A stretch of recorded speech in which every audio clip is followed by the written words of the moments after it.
شمالی وزیرستان کے علاقے بویا میں سیکیورٹی فورسز کے کیمپ پر دہشت گرد حملہ ناکام، فورسز کی جوابی کارروائی میں 4 خوارج ہلاک، فائرنگ کے تبادلے میں پاک فوج کے 4 جوان شہید، خوارج کے بزدلانہ حملے میں بچوں اور خواتین سمیت 15 شہری زخمی۔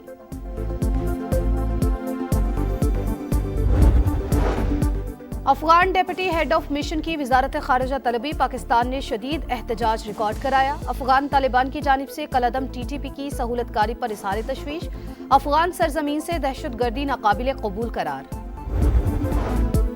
پاکستان کے بیانیے کی فتح، دنیا بھی ہمنوا، بھارت پہلگام حملے میں پاکستان کے ملوث ہونے کے شواہد پیش نہیں کر سکا، اقوام متحدہ نے بھی مان لیا، 7 مئی کو بھارتی حملے یو این چارٹر کی خلاف ورزی، رپورٹ جاری، مودی سرکار کے یک طرفہ اقدامات پر سخت اعتراضات، کہا حملوں میں شہری علاقے نشانہ بنے، مساجد متاثر ہوئیں، متعدد شہری شہید ہوئے، غیر ذمہ دارانہ طرز عمل سے بڑے تصادم کا خطرہ پیدا ہوا، بھارت کے برعکس پاکستان نے دفاع کا حق استعمال کیا، سلامتی کونسل کو مطلع کیا، اقوام متحدہ نے تسلیم کیا، دہشت گردی کے نام پر یک طرفہ فوجی طاقت استعمال کرنے کا کوئی حق تسلیم شدہ نہیں، سینتاس معاہدے پر بھی پاکستان کے موقف کی تائید، کہا پانی کے بہاؤ میں رکاوٹ یا دھمکی کروڑوں افراد کے بنیادی حقوق کو متاثر کرتی ہے، پانی کو سیاسی یا معاشی دباؤ کا آلہ نہیں بنایا جا سکتا، کوئی بھی فریق یک طرفہ طور پر آبی معاہدہ معطل نہیں کر سکتا۔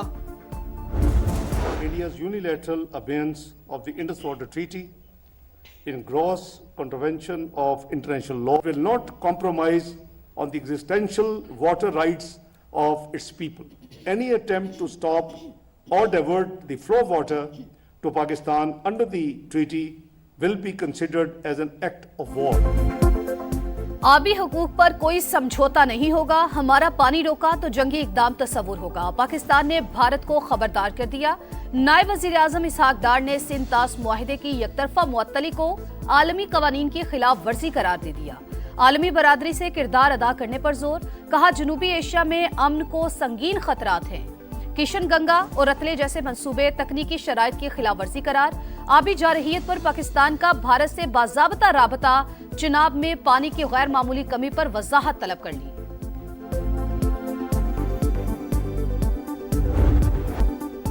بنگلہ دیش کے نوجوان سیاسی رہنما عثمان ہادی کا جسد خاکی ڈھاکہ پہنچا دیا گیا، نماز جنازہ کل ہوگی، شاہ باغ میں ہزاروں افراد کا احتجاج، دارالحکومت بھارت مخالف نعروں سے گونج اٹھا، گلی گلی مودی گجرات کا قصائی کی گونج، مشتعل مظاہرین نے مودی کے پوسٹرز کو جوتے مارے، تصویر پاؤں تلے رون ڈالی، شیخ مجیب کے گھر کو مسمار کر کے کلچرل سینٹر بنانے، عثمان ہادی کے قاتلوں اور حسینہ واجد کی واپسی تک احتجاج جاری رکھنے کا اعلان، بنگلہ دیشی وزارت خارجہ کا بھارتی ہائی کمشنر کو طلب کر کے شدید احتجاج، بھارت فرار ہونے والے ملزمان اور حسینہ واجد کی حوالگی کا مطالبہ، دونوں ملکوں کی ویزا خدمات معطل۔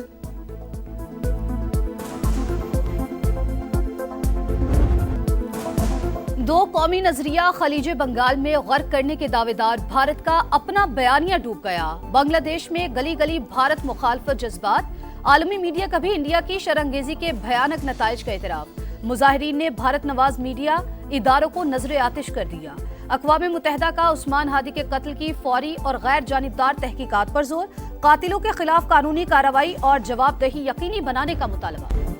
9 مئی کے ایک اور کیس کا فیصلہ، شاہ محمود قریشی بری، ڈاکٹر یاسمین راشد، میاں محمود الرشید، اعجاز چودھری اور عمر سرفراز چیمہ کو 10 سال قید کی سزا، انسداد دہشت گردی عدالت نے کوٹ لکھپت جیل میں فیصلہ سنایا، عدالت نے 13 ملزمان کو بری کیا، پروسیکیوشن نے 41 گواہان پیش کیے، ٹرائل میں 4 ملزمان کو اشتہاری قرار دیا گیا، شاہ محمود قریشی اب تک 9 مئی کے 5 مقدمات میں بری ہو چکے۔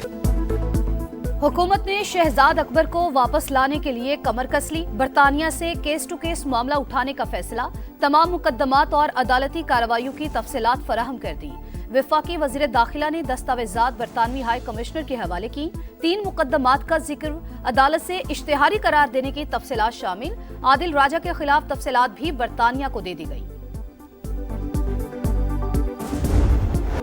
اقوام متحدہ میں بھی بھارت کو 7-0 سے شکست، الزامات کا کوئی ثبوت ہے، انسانی زندگیوں کے نقصان کا ازالہ اور معافی مانگیں گے، کیا سینتاس معاہدے کی پاسداری کا ارادہ ہے، کیا بھارت اپنی ذمہ داریاں ادا کرے گا، پاکستان کے قانونی حقوق اور بنیادی انسانی حقوق کی پاسداری کرے گا؟ مسئلہ کشمیر کے پرامن حل کے لیے کیا اقدامات اٹھائے؟ کشمیریوں کو حق خود ارادیت کے لیے کیا کچھ کیا؟ یو این ماہرین نے سوال نامہ دیا، مودی سرکار کسی سوال کا جواب نہ دے پائی۔ دہشت گردی کے خلاف جنگ، اقوام متحدہ کا پاکستان کی قربانیوں اور کوششوں کا برملا اعتراف۔ افغانستان سے سرحد پار دہشت گردی سنگین خطرہ قرار، کسی دہشت گرد گروہ کی عدم موجودگی کا طالبان دعویٰ ناقابل اعتبار۔ رپورٹ کے مطابق داعش، ٹی ٹی پی اور القاعدہ سمیت دیگر کالعدم تنظیمیں موجود۔ 2025 میں کالعدم ٹی ٹی پی نے پاکستان میں 600 حملے کیے، فوج سے منسلک اداروں اور چینی سرمایہ کاری کے منصوبوں کو بھی نشانہ بنایا۔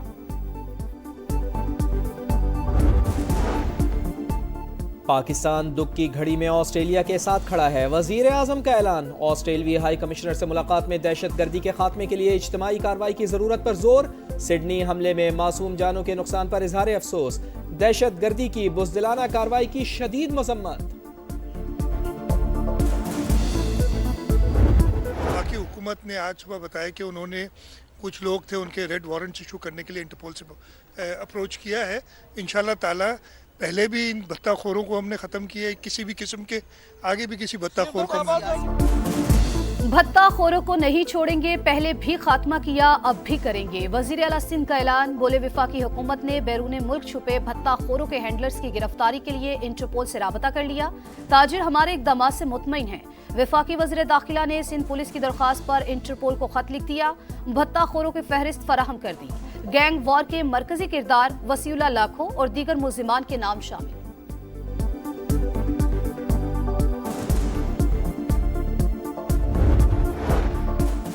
اسمگلنگ اور ٹیکس چوری ناقابل برداشت، وزیر اعظم کا اقدامات مزید تیز کرنے کا حکم، صوبائی حکومتوں کو ایف بی آر کے ساتھ تعاون کی ہدایت۔ شہباز شریف نے کہا متعدد اشیاء قانونی طور پر درآمد ہو کر معیشت کا حصہ بن رہی ہیں۔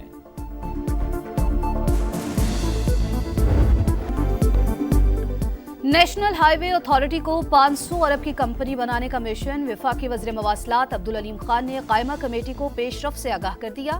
بولے ایک سال کے دوران ریونیو میں 63% اضافہ کیا، 108 ارب 90 کروڑ روپے تک پہنچ گیا۔ میگا منصوبوں کے لیے 1.6 ٹریلین روپے تک کی فنڈنگ کا انتظام کر لیا۔ 30 سال بعد سکھر حیدرآباد موٹر وے بحال کر رہے ہیں، سکھر حیدرآباد اور حیدرآباد تک کراچی موٹر وے کی تعمیر ترجیح قرار۔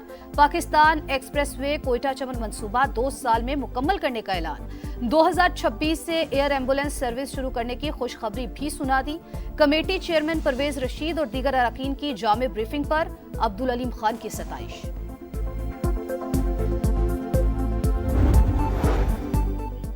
مہنگائی ہو یا تجاوزات، کھلے مین ہول ہوں یا ابلتے نالے، ہر مسئلے کی نگرانی ہوگی۔ پنجاب پرفارمنس مینجمنٹ یونٹ قائم، مریم نواز ورچوئل ٹور وال سے خود مانیٹرنگ کریں گی۔ یونٹ کے قیام سے آٹا، روٹی اور اشیاء خورنوش کی قیمتیں چیک ہوں گی، صفائی کو بھی مسلسل مانیٹر کیا جائے گا۔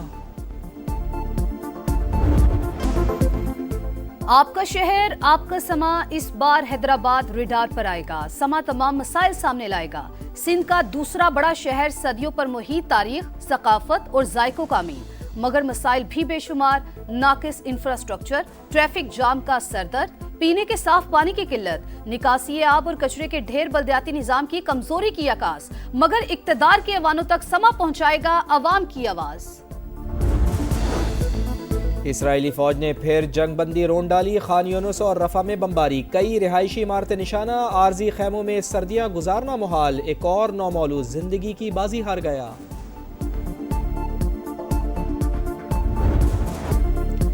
انڈر 19 ایشیا کپ کا خواب تعبیر سے ایک قدم دور، فیوچر سٹارز نے سیمی فائنل میں بنگلہ دیش کو آؤٹ کلاس کر دیا، 122 رنز کا ہدف 2 وکٹس پر حاصل کر لیا۔ سمیر منہاس کی 57 گیندوں پر 69 رنز کی جارحانہ اننگز، بارش کے باعث میچ کو 27 اوورز تک محدود کیا گیا۔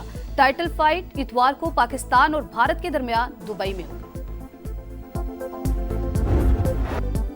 ایڈیلیڈ ٹیسٹ کا تیسرا روز، ٹریوس ہیڈ کے پاور شو نے میچ کا نقشہ ہی بدل دیا، 99 رنز پر ہیری بروکس نے کیچ بھی گرایا، سیریز کی دوسری اور مجموعی طور پر 11ویں سینچری جڑ دی۔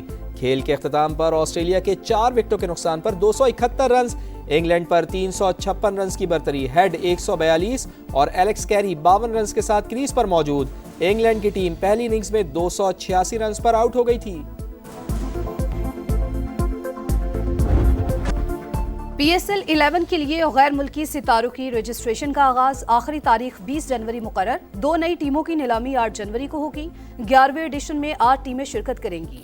رنگا رنگ میلہ 26 مارچ سے 3 مئی تک سجے گا۔ اور مراکش نے دوسری بار فیفا عرب کپ جیت لیا، فائنل میں اردن کو 2 کے مقابلے میں 3 گول سے شکست، چیمپئنز کا ٹرافی کے ساتھ خوب جشن۔